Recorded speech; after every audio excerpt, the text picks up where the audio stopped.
Okay, I think it's working. Hey everybody, Stoney here with Honk Homestead. Take 2, 3, I don't know. We're going to put some of these elderberries in today.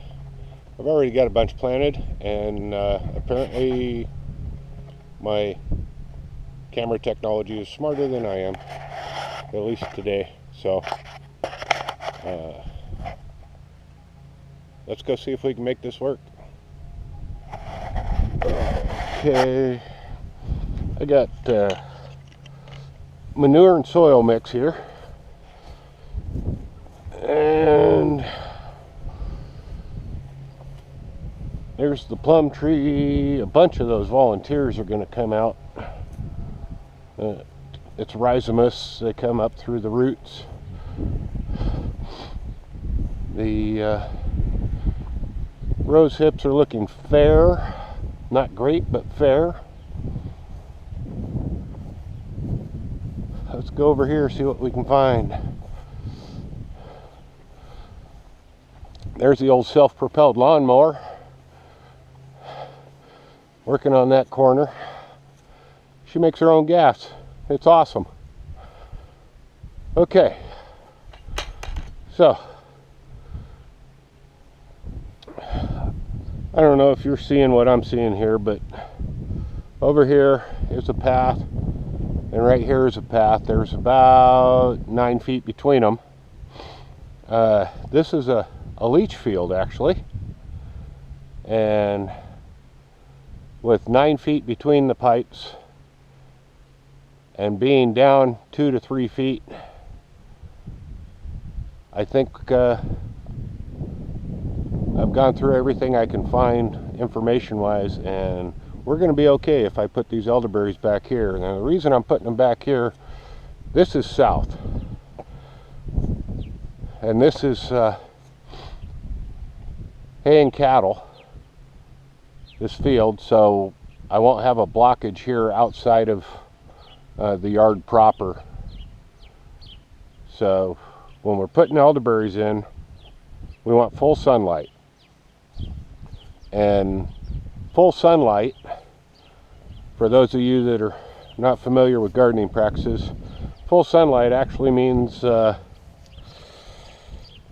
to 8 hours a day. Oh look, there's snowflakes coming down. Isn't that beautiful? Mother's Day, snow, but you know, it is only May in the mountains of Montana, so snow is not a surprise. The next 3 nights, well no, next 2 nights, last night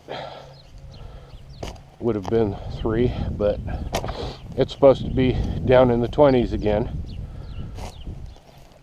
And I know my friend Nancy that runs a nursery down the road is making bank off all the folks that set plants out to harden off, because prior to the 40 degrees and the freezing nights, we had a couple of days of beautiful sunshine and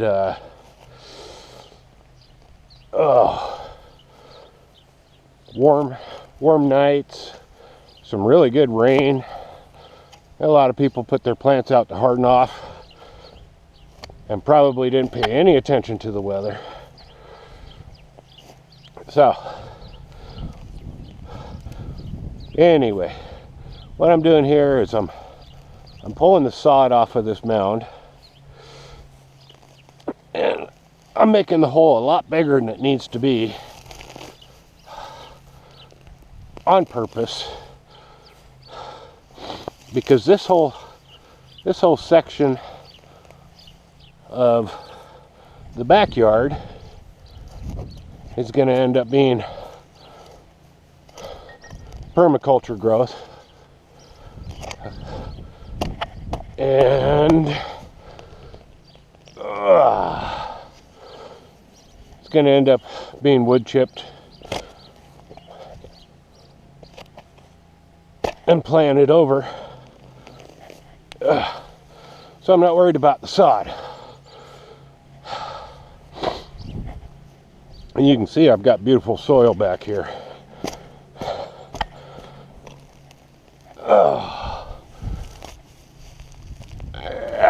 There we go. Oh, I'm sorry, Mr. Dandelion, but you gotta go. You gotta go. Okay. Get the big rocks out of the way.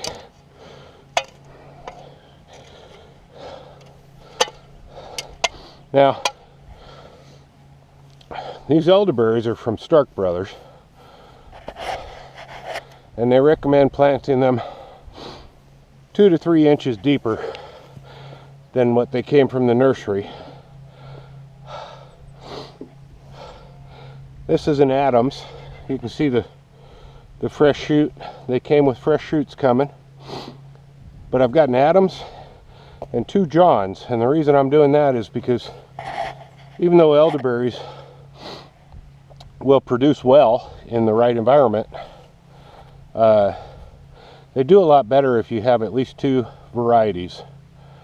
So I like the Johns, so we're going to put in Johns as our primaries, but for every 2 Johns I'm putting in an Adams. And hoping for the best, but they all came with these shoots on them.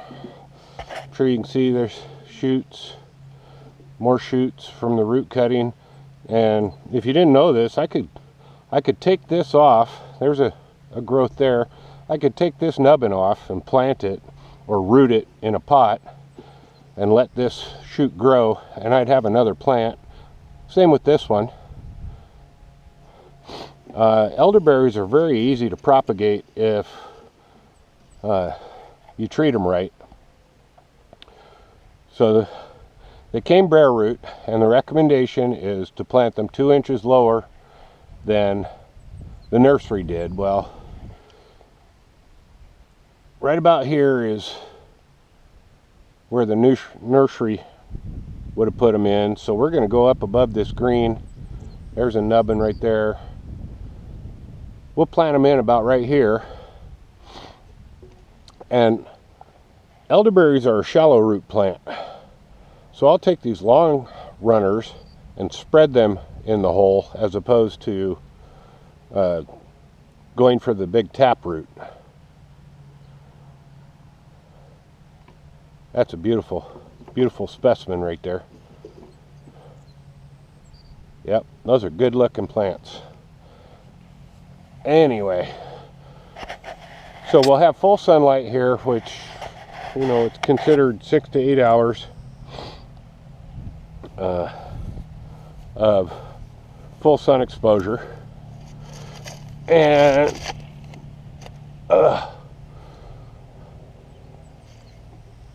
then we will we'll put in a fertilizer, not a fertilizer, but a manure and compost mix, and I also throw in there some oh, what would you call it, refurbished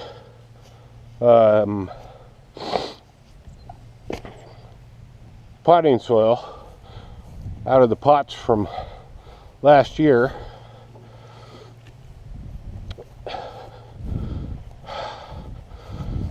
And I'm going to put this I'll put that about like that. And this is manure. Some revitalized potting soil from last year's old growth, and some of our homegrown compost.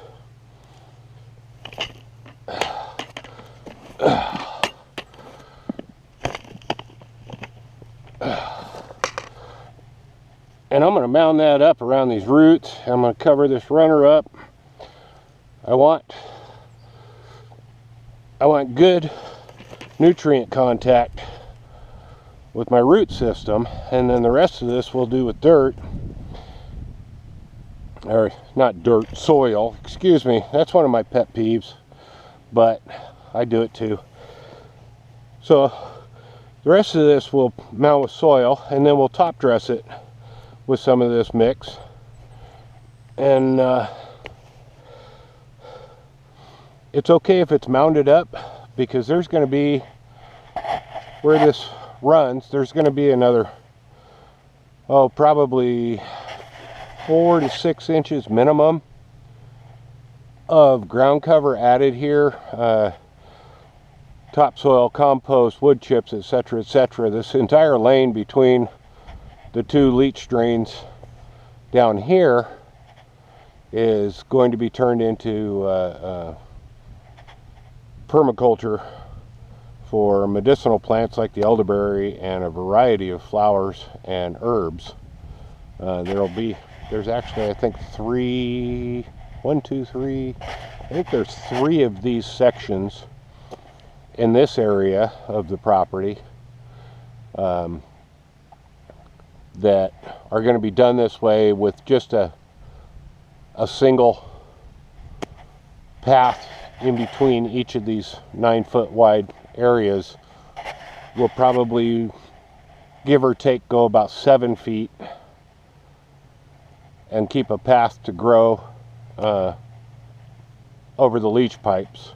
But this is a shallow root plant, and we don't have to put any fertilizer in here until early spring next year. You don't want to over fertilize these things, but they're a shallow root plant, full sunshine. Start them out with some compost or aged manure, and according to Stark Brothers, they want you to put them in a little bit deeper than what they grew them at their place before they shipped them. So that's right about where we are. I'm going to go ahead and top this off and knock out these other 2 and get out of this snow. This is crazy. Okay, so you guys enjoy, and Stoney with On Homestead. I hope this is helpful to you. I'm just showing you what we're doing here. I'm gonna finish this up, knock out what I got to do, go check on my self-propelled lawnmower, and get on to the next set of homestead chores. Be good. Bye.